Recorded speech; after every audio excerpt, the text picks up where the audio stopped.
بسم اللہ الرحمن الرحیم۔ السلام علیکم ورحمۃ اللہ وبرکاتہ۔ آن لائن ٹیچر کی جانب سے آپ سب کو خوش آمدید۔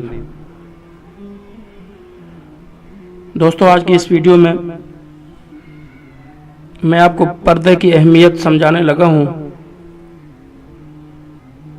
کہ آج کل کے اس پرفتن دور کے اندر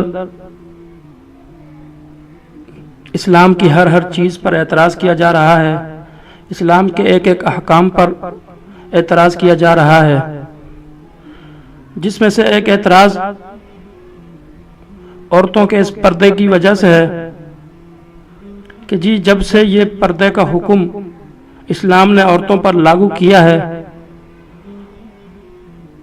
عورتوں پر پابندی لگائی ہے کہ وہ پردہ کر کے گھر سے باہر نکلیں، وہ ہمیشہ پردے میں رہیں، تو آیا یہ حکم عورتوں کے فائدے کے لیے تھا یا نقصان کے لیے؟ یہ پردہ عورت کی عزت کے لیے ہے یا بے عزتی کے لیے؟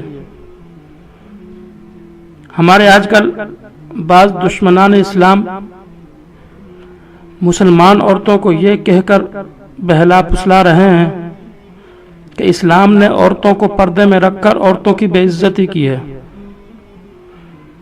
اس لیے عورتوں کو پردوں سے نکل کر ہر میدان میں مردوں کے دوش بدوش کھڑا ہونا چاہیے۔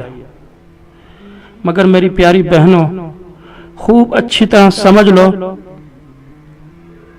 کہ ان مردوں کا پروپیگنڈا اتنا گندا اور گھنونا ہے کہ شاید شیطان کو بھی یہ نہ سوجا ہو۔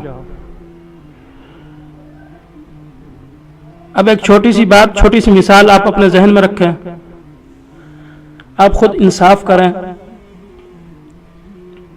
دنیا کی تمام کتابیں، غرض وہ کوئی بھی ہو، چاہے وہ اسلامی ہو چاہے وہ دنیاوی ہو، کتابیں کھلی پڑی رہتی ہیں اور بے پردہ رہتی ہیں، مگر قرآن مجید پر ہمیشہ غلاف چڑھا کر اس کو پردے میں رکھا جاتا ہے۔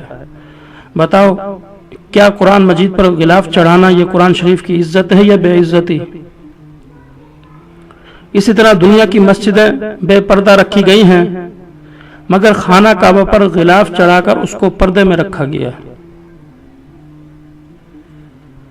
تو بتاؤ، اس مقدس کعبہ پر غلاف چڑھانا اس کی بے عزتی ہے یا عزت ہے؟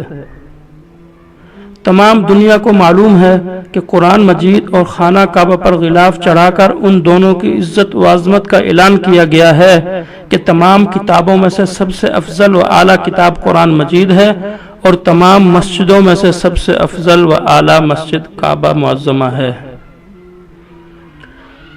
اسی طرح مسلمان عورتوں کو پردے کا حکم دے کر اللہ تعالیٰ اور رسول اللہ صلی اللہ علیہ وسلم کی طرف سے اس بات کا اعلان کیا گیا ہے کہ اقوام عالم کی تمام عورتوں میں مسلمان عورت تمام عورتوں سے افضل و اعلیٰ ہے۔ تو میری بہنوں، یہ فیصلہ آپ کو ہی کرنا ہے کہ اسلام نے عورتوں کو پردے میں رکھ کر ان کی عزت بڑھائی ہے یا ان کی بے عزتی کی ہے۔ امید ہے میری بات آپ کو سمجھ میں آئی ہوگی۔ اگر ویڈیو اچھی لگے تو ثواب کی نیت سے آگے ضرور شیئر کیجیے۔ ویڈیو دیکھنے کا شکریہ۔ اللہ حافظ۔